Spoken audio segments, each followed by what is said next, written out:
40년. 여러분, 40년이라는 시간 동안 한 사람을 믿고 의지하며 살았습니다. 한 이불을 덮고 한 상에 마주 앉았던 제 남편이었습니다.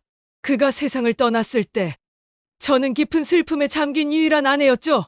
아니, 그렇게 믿었습니다. 하지만 그 슬픔은 지옥의 서막이었습니다. 장례식 마지막 날, 검은 상복을 입은 낯선 여자와 제 아들과 똑같은 나이의 남자가 영정 앞에 섰습니다. 그리고 그 남자는 제 아들과 딸, 며느리 앞에서 서류 한 장을 흔들었습니다. 바로 친자 확인서였습니다. 오영란 씨, 당신이 이 집안의 안주인이라면 이 사실을 알았어야 합니다. 저희 어머니와 저는 35년 동안 당신 남편의 또 다른 가족이었습니다. 그리고 당신 남편의 유산 절반은 우리의 몫입니다. 40년의 결혼 생활이 한순간에 거대한 위선과 기만으로 무너져 내리는 순간이었습니다. 심장이 멈추는 것 같았죠.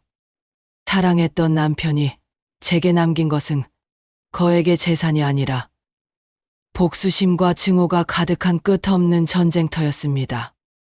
저는 그 자리에서 소리쳤습니다. 당신들 뭐야? 뭔데 내 삶을 부정해? 우리 그이는 그럴 리 없어! 하지만 그들의 눈빛에는 35년간 숨겨온 비밀의 무게가 담겨 있었고, 저는 처절하게 깨달았습니다. 제 남편은 평생 두 개의 삶을 살았습니다. 저와 제 아이들을 향한 믿음의 삶, 그리고 그들을 향한 배신과 숨김의 살. 여러분, 이 엄청난 배신 앞에서 저는 파국을 선택해야 했을까요? 아니면 용서라는 인간으로서는 감당하기 어려운 십자가를 짊어져야 했을까요? 끝까지 들어주십시오. 안녕하십니까? 여러분의 인생 라디오 영혼의 쉼표, MC 기련주입니다. 깊어가는 가을밤, 여러분의 하루는 평안하셨는지 안부를 묻습니다. 이 시간 라디오 주파수를 맞춰주신 모든 쉼표 가족 여러분께 진심으로 감사드립니다. 우리 프로그램은 여러분의 기도와 응원으로 운영됩니다. 매주 사연자님들의 치열한 삶의 간증을 통해 우리는 위로를 얻고 그분들을 위한 중보 기도를 통해 공동체의 힘을 키워갑니다. 사연자의 아픔에 공감하며 그 회복을 위해 함께 마음을 모으는 것. 그것이 바로 인생 라디오, 내 영혼의 쉼표가 존재하는 이유입니다. 사연과 기도에 대한 여러분의 따뜻한 댓글과 저희 방송을 더 많은 분과 나눌 수 있는 구독과 좋아요 요청드립니다. 여러분의 작은 움직임 하나하나가 절망 속에서 빛을 찾는 분들에게 큰 힘이 됩니다. 오늘 사연은 듣는 내내 숨 막히는 긴장감 속에서 진행될 것입니다. 40년 결혼 생활의 민낯을 마주하고 유산 전쟁이라는 인간의 극한 상황을 겪으신 오영란 권사님의 이야기입니다. 잠시 후 제 목소리를 통해 권사님의 가슴 저린 사연을 만나보시겠습니다. 존경하는 인생 라디오 제작진과 청취자 여러분께 제 이름은 오영란입니다. 올해 70입니다. 저는 늘 제가 축복받은 인생을 살았다고 믿었습니다. 남편은 성실했고 사업으로 성공하여 노후를 걱정 없이 보낼 만큼 재산도 남겨주었습니다. 딸과 아들 모두 번듯하게 잘 자라 결혼했으니 더 바랄 것이 없었죠. 남편은 40년 넘게 작은 중소기업을 운영하며 밤낮 없이 뛰었습니다. 제가 내조에 헌신한 것은 당연한 일이었고요. 저희 부부는 금슬 좋은 부부의 대명사였습니다.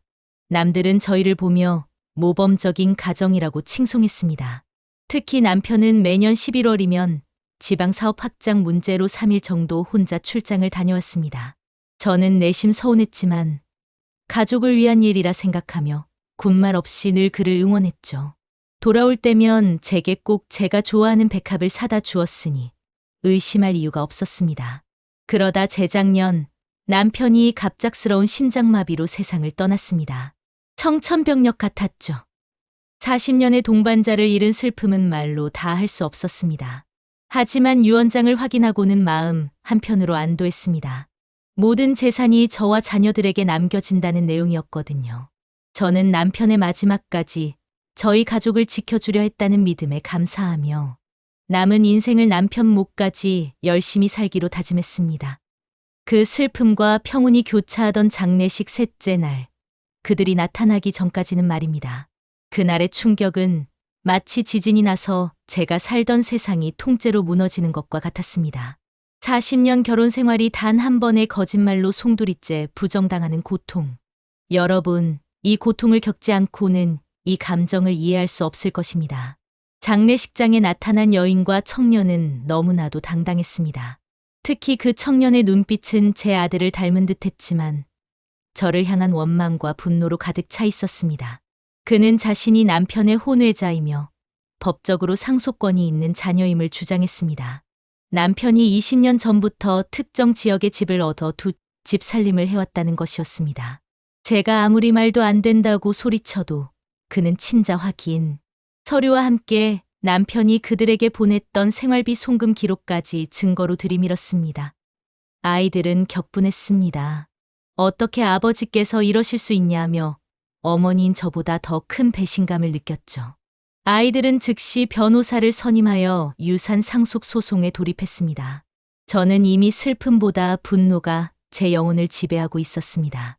40년 동안 저를 속인 남편에게 그리고 제 삶을 농락한 저들에게 복수해야 한다는 생각뿐이었습니다.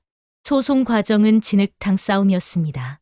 남편이 생전에 모아두었던 별도의 비상금 통장이 발견되었는데 그 통장이 오직 그 숨겨진 가족을 위해 사용되었다는 사실이 밝혀졌습니다. 백합을 사왔던 그 출장이 사실은 그들에게 가는 길이었다는 것도 알게 되었죠. 제가 밤낮 없이 헌신했던 세월이 누군가에게는 이중생활을 위한 완벽한 알리바이로 이용되었다는 사실에 치를 떨었습니다.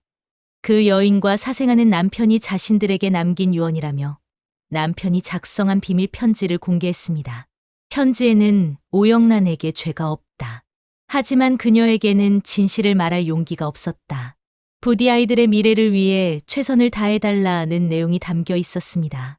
저는 그 편지를 보고 더 미칠 것 같았습니다. 용서 대신 죄책감을 저에게 남긴 남편의 이기심에 절규했습니다. 법정 공방이 시작되면서 저는 완전히 고립되었습니다. 밤마다 그 사람의 영정 사진을 노려보며 왜 나에게 이런 고통을 안겨주었느냐고 울부짖었습니다. 재산의 문제가 아니라 40년의 사랑이 거짓이었음을 인정해야 하는 이 고통이 저를 서서히 죽이고 있었습니다. 소송은 1년 넘게 이어졌습니다. 아이들은 제 편이었지만 저는 이미 극심한 우울증과 불면증에 시달리고 있었습니다. 밤에는 잠을 이루지 못했고 낮에는 아무것도 할 수 없는 무기력증에 빠졌습니다. 저는 매일 변호사와 서류를 검토하고 그들의 주장을 반박할 증거를 찾아 헤맸습니다. 제 삶의 에너지는 오직 복수심으로만 채워지고 있었습니다. 저희 자녀들은 걱정했지만 그들도 각자의 삶이 있었기에 결국 이 모든 고통은 저의 몫이었습니다. 저는 제 삶을 돌아보았습니다. 평생 열심히 살았고 남편을 위해 헌신했습니다. 그런데 왜 이 나이에 전 재산을 잃을 위기뿐만 아니라 인생의 의미까지 잃어야 하는 걸까요? 법정에서는 냉정한 법률과 숫자만이 오고 갔습니다. 배우자 외의 자녀에게도 법정 상속권이 있다는 변호사의 설명은 저를 더 절망하게 만들었습니다. 저들이 제 삶의 전부를 앗아가는 것 같았습니다. 저는 그들을 향한 증오심이 뼈에 사무쳐 매 순간 저들이 불행해지기를 기도하는 저 자신을 발견했습니다. 그러던 어느 날 소송에 지쳐 병원에 입원했을 때 저는 문득 깨달았습니다. 저는 남편과 그 숨겨진 가족을 심판하려 했지만 그 증오의 감옥에 갇혀 결국 저 자신을 가장 처절하게 심판하고 있는 것은 저 자신이었습니다. 제 마음속의 분노와 복수심이 저의 영혼을 잠식하여 저는 마음의 병을 얻게 된 것이었습니다. 저는 하나님께 기도했습니다. 하나님, 저들을 용서할 수 없습니다. 저들을 심판해 주십시오. 저는 이제 아무것도 남아있지 않습니다. 제가 40년간 믿고 살았던 모든 것이 무너졌는데 저에게 남은 것이 무엇입니까? 이 절망의 나락에서 저는 비로소 진정한 영적인 질문 앞에 서게 되었습니다. 병원 침대에 누워 천장만 바라보던 어느 날 저는 우연히 TV에서 나오는 설교 말씀을 들었습니다. 목사님께서는 용서에 대해 설교하고 계셨습니다. 저는 곧바로 채널을 돌리려 했지만 목사님의 다음 말씀이 저의 심장을 관통했습니다. 여러분, 용서하지 않는 마음은 결국 우리 자신을 묶어두는 감옥입니다. 우리는 누군가의 죄를 심판하려 하지만 그 죄에 대한 집착 때문에 결국 우리 자신이 갇히게 됩니다. 용서는 그 죄를 지은 사람을 위한 것이 아니라 그 감옥에서 벗어나고자 하는 우리 자신을 위한 해방입니다. 저는 망치로 머리를 맞은 것 같았습니다. 저는 지난 1년 내내 복수심이라는 감옥에서 허우적거렸고 그 결과 건강과 평안을 모두 잃었습니다. 저는 재산을 지키기 위한 싸움이 아니라 제 영혼을 지키기 위한 싸움을 시작해야 한다는 것을 깨달았습니다. 저는 즉시 이 말씀을 찾아 읽었습니다. 너희가 각각 중심으로 형제를 용서하지 아니하면 나의 하늘 아버지께서도 너희에게 이와 같이 하시리라. 마태복음 18장 35절. 저는 이 말씀을 묵상하며 무릎 꿇었습니다. 남편의 죄를 용서해야 저도 비로소 하나님께 용서받을 수 있다는 준엄한 진리 앞에 고개를 숙였습니다. 저는 소송을 맡은 변호사를 찾아가 제 마음의 변화를 이야기했습니다. 변호사는 당황했지만 저는 단호했습니다. 더 이상 저는 복수 때문에 제 삶을 파괴하고 싶지 않습니다. 저는 이 재산 싸움에서 물러서서 제 영혼을 구원하는 길을 찾겠습니다. 이 결단이 이후 재판에 가장 극적인 반전을 가져오게 될 줄은 그때는 알지 못했습니다. 소송 최종 변론 기일, 저는 모두의 예상을 깨고 직접 발언을 신청했습니다. 1년 넘게 저를 괴롭혔던 그 여인과 사생하는 저를 향해 싸늘한 시선을 던지고 있었습니다. 저는 침착하게 마이크를 잡고 그들에게 말했습니다. 저는 오늘 이 자리에서 유산의 절반을 주장하려는 당신들의 요구를 받아들이겠습니다. 법정은 술렁거렸습니다. 제 아이들도 놀랐고 변호사는 당황했습니다. 사생아의 얼굴에는 이내 승리감이 스치더군요. 하지만 저는 말을 이어갔습니다. 하지만 저는 당신들에게 한 가지 조건을 제시합니다. 저는 이 유산을 화해와 용서의 조건으로 당신들에게 주겠습니다. 당신들이 가져갈 그 돈은 제 남편이 35년간 숨겨온 죄의 대가이며 그 돈에는 고통과 눈물이 묻어 있습니다. 그러니 매년 저희가 봉사하는 사회복지시설에 5년간 40시간씩 무상으로 봉사하며 남편의 죄를 대신 속죄해 주십시오. 저는 사생아와 그 여인을 똑바로 바라보며 말했습니다. 그리고 마지막으로 당신이 받은 그 돈을 당신의 어머니가 아닌 고아나 어려운 학생들을 위해 일부 기부하며 당신 남편의 잘못된 선택이 선한 결과를 맺게 해 주십시오.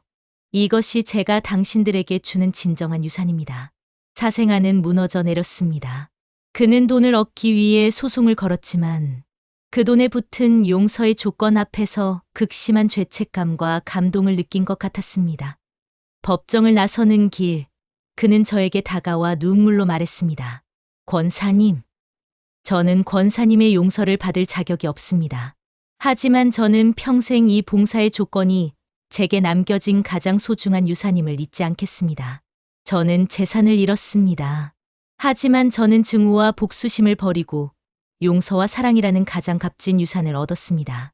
이 극한의 용서는 저에게 새로운 삶의 소명을 안겨주었습니다. 저는 재산의 일부를 잃었지만 마음은 그 어느 때보다 평안합니다. 저는 그 후 제가 제시한 용서의 조건을 지켜 봉사활동에 참여하는 사생아, 아니 친구와도 주기적으로 연락하며 지냅니다. 처음에는 어색했지만 이제는 친구도 저에게 큰어머니라 부르며 자신의 삶을 이야기합니다. 저희 아이들은 처음에는 제 결정에 반발했지만 시간이 흐를수록 어머니께서 이기신 것이라며 저의 용서에 존경을 표했습니다. 저는 이제 심리상담 봉사활동가로 활동하며 저와 같은 고통을 겪는 이들에게 용서의 힘을 전하고 있습니다.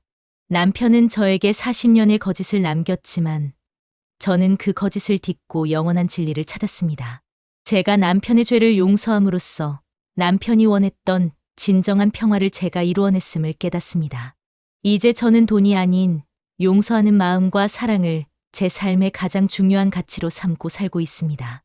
쉼표 가족 여러분, 만약 여러분의 삶에 용서할 수 없는 사람이 있다면 그 사람을 용서하십시오. 용서는 그 사람을 위한 것이 아니라 그 증오의 감옥에서 벗어나고자 하는 여러분 자신을 위한 해방입니다. 저는 이 깨달음을 통해 구원의 평안을 얻었고 저에게 가장 큰 고난이 가장 큰 축복이 되었음을 간증합니다. 이 모든 일에 감사드립니다. 오영란 권사님의 처절했던 고통과 놀라운 회복의 간증 잘 들었습니다. 이 시간 청취자 쉼표 가족 중 한 분께서 오영란 권사님과 같은 고난 속에 있는 모든 영혼을 위해 중보기도를 올려주시겠습니다. 사랑과 은혜가 풍성하신 하나님 아버지, 오늘 오영란 권사님의 간증을 통해 저희의 마음이 무너지고 또 다시 세워짐을 경험합니다.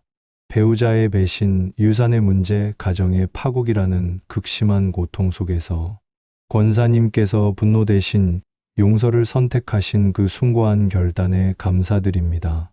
인간의 힘으로는 도저히 할 수 없는 아가페적 사랑을 보여주신 권사님께 영적인 축복을 더하여 주시옵소서. 저희는 권사님처럼 극한의 용서를 실천하지 못하고 작은 배신에도 분노와 원망 속에 살았습니다. 저희의 이기심과 교만함을 이 시간 회개해야 합니다. 저희의 마음속에 숨겨진 증오와 복수심에 쓴 뿌리를 뽑아 주시옵소서. 권사님께서 붙잡으셨던 너희가 각각 중심으로 형제를 용서하지 아니하면 나의 하늘 아버지께서도 너희에게 이와 같이 하시리라. 마태복음 18장 35절의 말씀처럼 저희가 진정으로 마음 깊은 곳에서부터 서로를 용서할 수 있는 용기의 영을 부어 주시옵소서. 지금 이 시간 배우자의 배신, 자녀와의 불화, 금전적인 문제로 인해 삶의 의미를 잃고 절망하고 있는 모든 청취자들의 삶을 돌봐 주시옵소서. 고통 속에서 홀로 신음하는 이들에게 인생 라디오를 통해 위로와 소망을 발견하게 하옵소서. 성도 간에 서로를 위해 눈물로 간구하는 진정한 중보의 공동체가 세워지기를 원합니다. 저희 모두가 이 세상의 물질적 가치에 얽매이지 않고 용서와 사랑이라는 가장 고귀한 유산을 남기는 복된 삶을 살아가도록 인도하여 주시옵소서. 이 모든 말씀 우리 주 예수 그리스도의 이름으로 간절히 기도드립니다. 아멘. 오영란 권사님의 귀한 간증과 쉼표 가족분들의 진심 어린 중보기도에 깊이 감사드립니다. 오늘 저희는 한 인간이 겪을 수 있는 가장 고통스러운 배신 속에서 진정한 사랑의 의미를 다시 한번 깨달았습니다. 여러분의 따뜻한 관심이 절망 속에서 빛을 찾는 분들에게 큰 힘이 됩니다. 오늘 이야기에 큰 감동을 받으셨다면 저희 방송을 응원하는 마음으로 구독과 좋아요, 그리고 이 사연에 대한 여러분의 생각을 담은 따뜻한 댓글을 꼭 남겨주십시오. 여러분의 참여가 또 다른 기적을 만들어냅니다. 다음 시간에도 삶의 고난 속에서 주님을 만나 새로운 삶을 살게 된 또 다른 귀한 이야기를 들고 여러분을 찾아뵙겠습니다. 쉼표 가족 여러분의 가정과 삶의 하나님의 평안과 축복이 가득하시기를 기원합니다. 지금까지 인생 라디오 내 영혼의 쉼표 MC 기련주였습니다. 감사합니다.